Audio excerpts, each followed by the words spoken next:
Hello అందరూ ఎలా ఉన్నారు? నేనైతే చాలా బాగున్నాను. ఈవేళ నేను వచ్చాను శ్రీ హరిహరిపుత్ర అయ్యప్ప స్వామి దేవాలయంకి. అయితే నాతో పాటు మీ అందరికీ కూడా ఈ టెంపుల్ చూపిద్దాం అనుకున్నాను. ఈ టెంపుల్ మా ఇంటికి చాలా నియరెస్ట్గా ఉంటుంది. ఇంకా నాకు చాలా ఇష్టమైన టెంపుల్. ఇక్కడ అయ్యప్ప స్వామితో పాటు బాబా టెంపుల్ కూడా ఉంటుంది. అయితే నేను వెళ్ళిన రోజు బాబా టెంపుల్ని కవర్ చేయలేకపోయాను. మనకు ఎంటర్ అవ్వగానే ఇలా పెద్ద హనుమాన్ ఉంటాడు ఇక్కడ. ఈ Hanuman centre of the attraction అని చెప్పవచ్చు. పిల్లలందరూ రాగానే ఫస్ట్ అక్కడికి వెళ్ళిపోతారు. హనుమాన్ దగ్గర నుంచి లెఫ్ట్ సైడ్కి మనకు గణేష టెంపుల్ ఉంటుంది. ఇక్కడ సిద్ధి వినాయకుడు ఉంటాడు. ఇక్కడ దర్శనం చేసుకో మనస్ఫూర్తిగా సంకల్పం చేసుకొని కోరుకుంటే ఏ కోరికైనా నెరవేరుతుంది అని నేను నమ్ముతాను. మీరు కూడా దర్శించుకోండి సిద్ధి వినాయకుడిని. పిల్లలు చూసారా ఎంత చక్కగా దేవుడి పాటలు చెప్పిస్తున్నారు. నెక్స్ట్ ఎంట్రీ అన్నమాట అయ్యప్ప స్వామి టెంపుల్కి. ఈ టెంపుల్ చాలా పెద్దగా ఉంటుంది. కింద మాల వేసుకున్న స్వాములు స్టే చేయడానికి కూడా పెద్ద హాల్ ఉంటుంది. వాళ్ళకు ఎవ్రీడే ఆఫ్టర్నూన్ భిక్ష, నైట్లో పూజలు ఉంటే అల్పాహారాలు కూడా ఇక్కడే అరేంజ్ చేస్తారు. చుట్టూ కొబ్బరి చెట్లు, దానికి అటు సైడ్ చుట్టూ చెరువు, ఎంతో ఆహ్లాదకరంగా ఇంకా ఎంతో ప్రశాంతంగా ఉంటుంది ఇక్కడ. చాలా అందమైన టెంపుల్ అని చెప్పొచ్చు. ఈ హరిహరిపుత్ర అయ్యప్ప స్వామి టెంపుల్ మనకు ప్రగతి నగర్ రోడ్లో తులసీనగర్ శంషీగూడలో ఉంటుంది.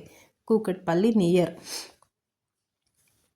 ఇక్కడ ఎంతో ప్రశాంతమైన వాతావరణం కలిగి ఉంటుంది. ఇక్కడ ఈ స్టెప్స్ చూసారా?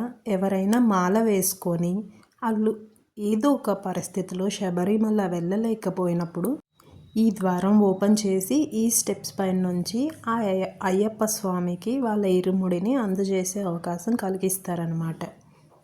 మేము ఇప్పుడు ఆ హరిహరపుత్రుడిని దర్శనం చేసుకోవడానికి ఈ స్టెప్స్ పైన నుంచి పైకి వెళ్తున్నాం. మనకు పైకి వెళ్ళంగానే అలా ఎంట్రీలో చిన్న గణేషుని పెట్టారు. ఇలా చూసారా? ఎటు చూసిన బిల్డింగ్స్. ఎందుకంటే అయ్యప్ప స్వామి టెంపుల్ పైననే ఉంటుంది కదా.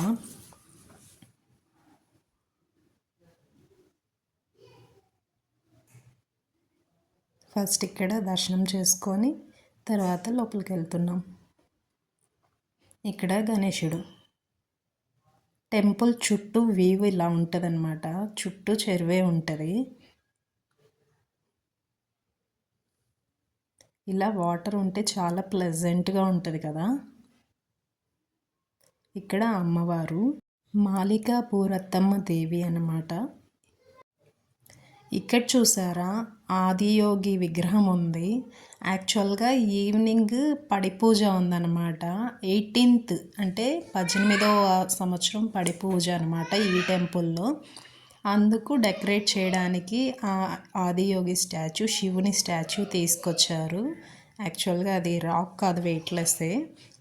లాస్ట్లో మీకు క్లిప్ చూపెడతాను. టెంపుల్ పైన అది కట్టారనమాట శివునిది. చాలా బాగా అనిపించింది చూడ్డానికి. శివయ్యని ఎంతసేపైనా అలా చూస్తూ ఉండిపోగలం కదా. ధ్వజస్తంభం దగ్గరికి వెళ్ళి దండం పెట్టుకొని మొక్కొని కొబ్బరికాయ కొట్టడానికి వచ్చేసాను. అక్కడున్న పాపను చూసారా? తను అసలు డైలీ టెంపుల్కి వస్తుందంట. చాలా గ్రేట్ కదా. తన్ని చూస్తే నాకు చాలా బాగా అనిపించింది. నేను డైలీ వస్తానంటీ అని చెప్పింది. ఒక్కటే వస్తుందంట. మా దర్శనం అయిపోయింది, కానీ గర్భగుడిలో తీయకూడదనేసి నేను వీడియో తీయలేదు. ఇక్కడ ఉయ్యాల్లో ఉన్న మన బుజ్జి అయ్యప్పని చూడండి. మేము కూడా కాసేపు అలా ఊపాము, మా పిల్లలు కూడా ఊపారు. ఎవరికైనా తెలియకుండా ఉంటే నియర్ బై ఉంటే కంపల్సరీ విజిట్ చేయండి. చాలా బాగా అనిపిస్తుంది. మైండ్ పీస్ఫుల్గా ఉంటుంది. ఇక్కడ చాలామంది మాల వేసుకున్న స్వాములు కూడా స్టే చేస్తూ ఉన్నారు కిందనే.